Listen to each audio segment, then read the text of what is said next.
Now that we know how to get your open, high, low, close data, let's see how to get indicator data. I'm using a script here to demonstrate. Similarly, the method to get data from your indicators, your SMAs, EMAs, RSI, etc. is similar to the method you use to get open, high, low, close data. Part 1. We create a data table. In fact, let me open the other script so that we can compare. So part 1, we create a data table, but of the data type double. Compared to the open, high, low, close, this is part 1, but it was MQL rates. That is part 1. This goes into setup in your EA. Part 2, prepare the table for time series data. Similarly, use array set as series. Make sure you name it correctly. This is the name. Set this as true. This goes into the on init portion. This part is new. This part is what I call our control panel. The second part of part 2 is to create a control panel. And this panel is used to determine the details of our indicator. Because for our indicators, we have to determine what is the period we want, what price are we using to calculate, whether it's a closing price, high price, etc. Things like that. And for some indicators, there are different modes. For moving averages, you have SMAs, simple moving average, EMAs, exponential moving average, LWMAs, things like that. So we need this line here to determine the inputs of our indicator. To understand this line, let's check out this function, IMA docs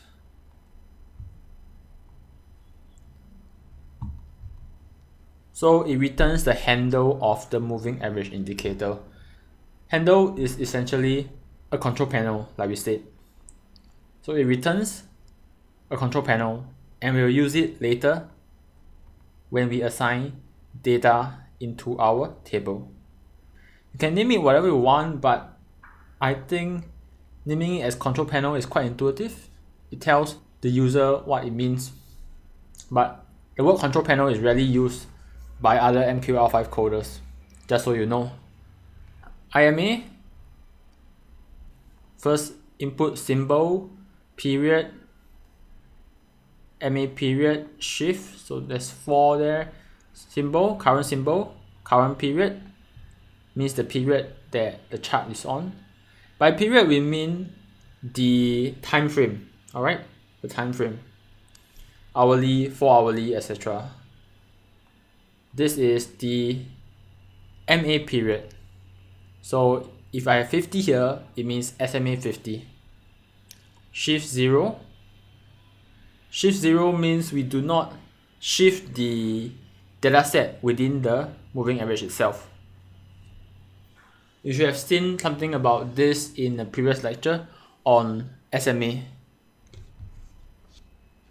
Mode SMA, so we are using the simple moving average. That is the MA method, and applied price will be the price closing price. For some of this, if you're not sure what to input, you can always check out the links here. So for MA method and applied price, you can see what it means. Mode SMA is simple averaging, mode EMA is exponential, and so on. Applied price, price close, price open, and all the other variations. So now that we have this, how do we use it? Our control panel, make sure that it is of type integer, goes here. So in the open, high, low, close script, we used copy rates. In this case, we are using copy buffer. for indicators. Everything else is the same. And we are drawing 20 points of data. So we are storing the 20 data, which is from shift 0 to shift 19, into this table, short SMA data. This part goes into onTick in our EA. And once that is done, you go to part 4. We can use it.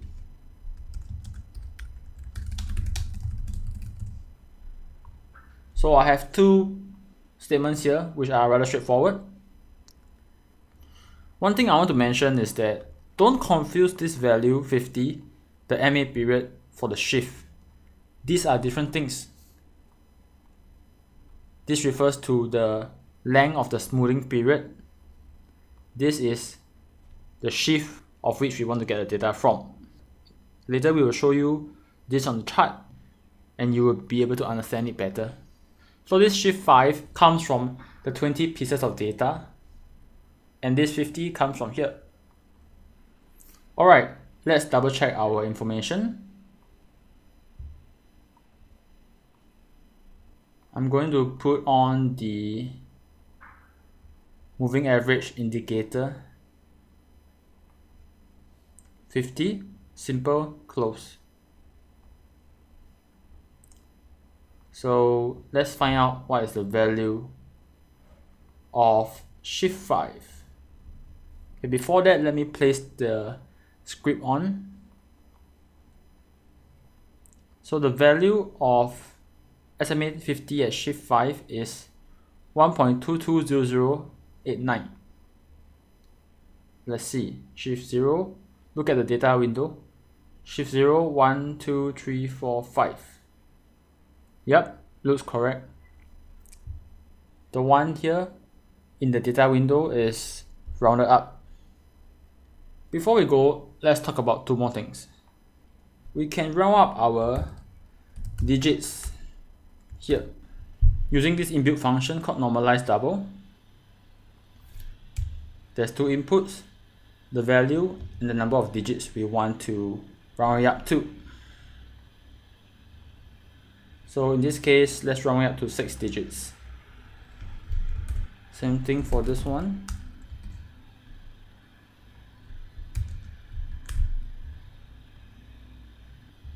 Let's run it again. Yep, it's much neater now. Alright, so that's one thing. And the other thing before we go, what if we want to use another indicator other than moving average?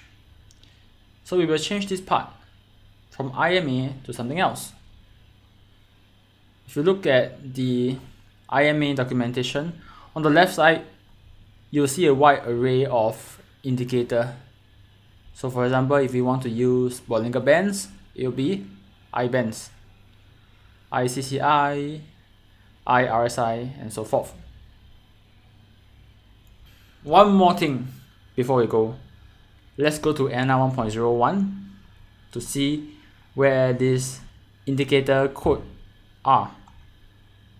So we have our short and long data table. We have SMA 10 and SMA 40 in this EA, so we need two data table. Part 2, Part 3, and Part 4.